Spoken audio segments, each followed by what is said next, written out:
বলো হয়ে গেছে। এরপরও মনে করছিলাম যে মনে হয় আজকে আমার কোনো বাইরে দিয়ে মনে হয় দোয়াটা করা হবে, কারণ কথা মনে বাইরে ছিল না, কিন্তু আল্লাহ একটা ব্যবস্থা করছে। কারণ এমন ব্লক হয়েছে আমি না দাঁড়াইছে, আমি দাঁড়াই থাকতে পারতেছি না, কোথাও কাঁপতেছি শুধু মাসু পুজোটা উঠে দিয়ে আমরা দাঁড়াইছে আমি করতেছি যে আমরা তোমার কি আমি দাঁড়াই থাকবো ফরে যাবো গেছি গা।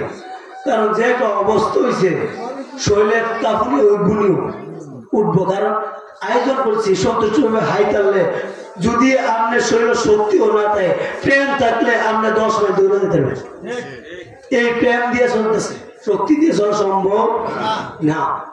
আর যদি বিচার করি আমার পরিবারে যারা আছে, আমার পরিবারে আমি খানা দানা খাই না, আজকে এর সাথে জিজ্ঞাসা করি একবার ঠিক মতো টাকা চলে না, তারপরে চলতেছি কথা আইতেছে না, সন্ধ্যাবেলা কত কইছি না, আর আমার বেশি সেগুলা বুঝছে না। তৈরি হয়ে গেছে নবীর প্রেম থাকতে, প্রেম থাকলে এটার মধ্যে কি উদয় করবে এটা আমার আল্লাহ ভালো জানে, আল্লাহ ভালো জানে। আমরা সংগঠন করছি, আমরা এই শামসিয়া দরবার শরীফ, আমরা যে প্রত্যেক সপ্তাহে সপ্তাহে লোক আসে না, মাসে মাসে আসে না, আমাদের মসজিদ দরকার। মসজিদ কি লাজিম, কারণ দূর দূরান্ত থেকে যারা আলেম ওলামা আসছে তারা এই বলবো আরে হুজুরের হানকা আছে, মাজার শরীফ আছে, মসজিদ নাই, নামাজ পড়ে কইবনি কইবনি।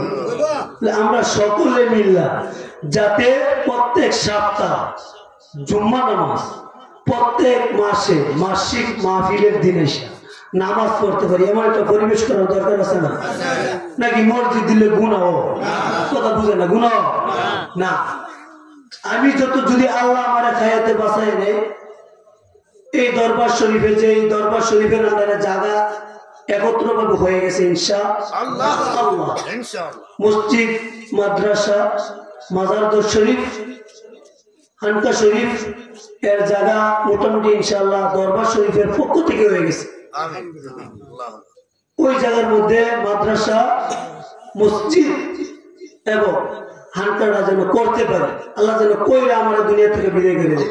তারপরও এটা যাতে কইরা যাইতে পারে, কইরা গেলে লাভ হইব কি, যদি এটা সুন্নি একটা মাদ্রাসা হয়ে যায়, আর আমি মনে নজর যদি দেওয়া দিতে পারি, আমরা ছাত্ররা একান্ত হইব না। কারণ আমরা ভাই যে ছাত্র আইয়ে ইজির তো জায়গা দিতে না, বিভিন্ন মাদ্রাসা থেকে শয়তান আসেনি। আপনারা যারা হাফিজি মাদ্রাসা পড়া শিক্ষকরা জিজ্ঞাসা করতে পারবেন, আমরা বলি মনে করবেন তারা মসজিদ ছাড়া দেখি না। পীর আব্দুল কাদের জিলানীর কাছে একজন গেছিল, যায় গেছিল, পীর আব্দুল কাদের জিলানী আমার স্ত্রী আজকে 3 মাস ধরে জিনে আক্রমণে সে আবল তাবল শুধু প্রদামতি করে। পীর আব্দুল কাদের জিলানী কইছিল তুমি যায়া বইলো যে পীর আব্দুল জিনের বইলো, পীর আব্দুল কাদের জিলানী কইছে তুমি সালাম দিয়ে চলে যাইতা, আর জীবনে কোনোদিন নাই। পীর আব্দুল কাদের জিলানী গেছে, শুধুমাত্র বলছে এও কেডা, তার স্বামীর কাছে, তার স্বামী দিয়া বলতে দেরি সালাম দিয়া গেছে, আর জীবনে আসছে না। পীর আব্দুল কাদের জিলানীর কথা শুনে আর নবীর প্রেমিক হইলে মনির হুজুরের কওনের আগে জিন্দু নবীর প্রেম থাকতে, নবীর প্রেম থাকতে হবে। এই জন্য মনে করেন না যে জিন নাই, যদি জিন না থাকতো তাহলে আল্লাহ কোরআনের আয়াত আছে, কোরআনের আয়াত যাও যা, কোরআন আয়াত যাও যাও না। কারণ কোরআনে বলা হচ্ছে যে ওমা খালাকতুল জিন্না ওয়াল ইনসা ইল্লা লিয়াবুদুন, আল্লাহ বলেন যে আমি এই দুনিয়াতে 2টা প্রাণীকে পাঠাইছি, এর হিসাব নেব। একটা হইল জিন জাতি, আর একটা হইল মানুষ জাতি। তো আল্লাহর কথা সত্য নেই, সত্য। এটা যদি কেউ অস্বীকার করে ইমানদার না বেঈমান? বেঈমান। এই জন্য আমরা যেন নবীর প্রেম, আল্লাহর ওলির ভালোবাসা, আল্লাহর দয়া মায়ায় থাকার তৌফিক দান করে। সকলে বলে আমিন, আর জোরে বলে আমিন।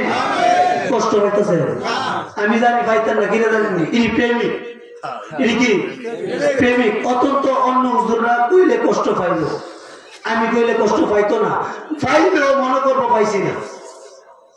কারণ এত বড় একটা আয়োজন করে যদি দুই চারটা কথা না কইতে পারি কষ্ট থাকতো না? থাকবো নি? থাক। গেছবার কিন্তু মাইক ডিস্টার্ব করার কারণে অনেক কষ্ট হয়েছে। এবার গেছবার থেকে অনেক গুণ, হাজার হাজার গুণ বাড়ছে ঝামেলা করার পরও।